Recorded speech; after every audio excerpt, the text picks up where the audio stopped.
L'écologie, en fait, elle s'immisce partout.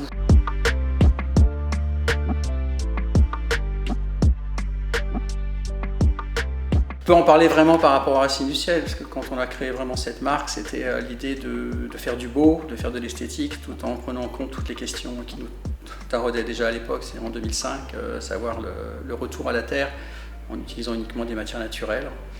Et donc il y avait d'abord la contrainte de la matière, en utilisant évidemment que des cotons, etc., mais qui devaient être bio ou des lins, pas de traitement chimique, zéro produit chimique, et à partir de ces matières, réussir à faire une collection qui soit durable soit, mais qui soit aussi élégante, esthétique, qui donne envie d'être portée.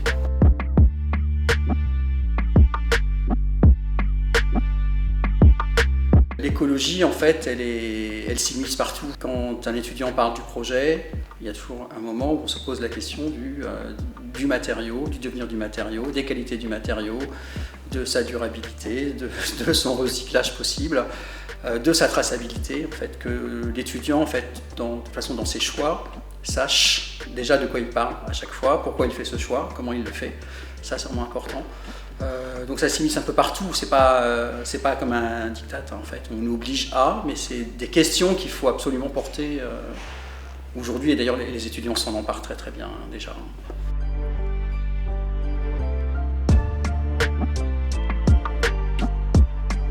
Et c'est important d'avoir un festival d'une autre mode, ou du moins pour mettre en avant tout ce qui est économie circulaire, mode durable, etc. Parce que comment faire exister une autre mode entre d'un côté ces fashion week ultra luxueuses, et d'un autre côté une fast fashion qui est partout et qui a complètement mangé une partie du territoire de la mode. C'est compliqué d'exister entre les deux. Alors à un moment, il faut bien trouver une manière de se montrer. Alors un festival en est une.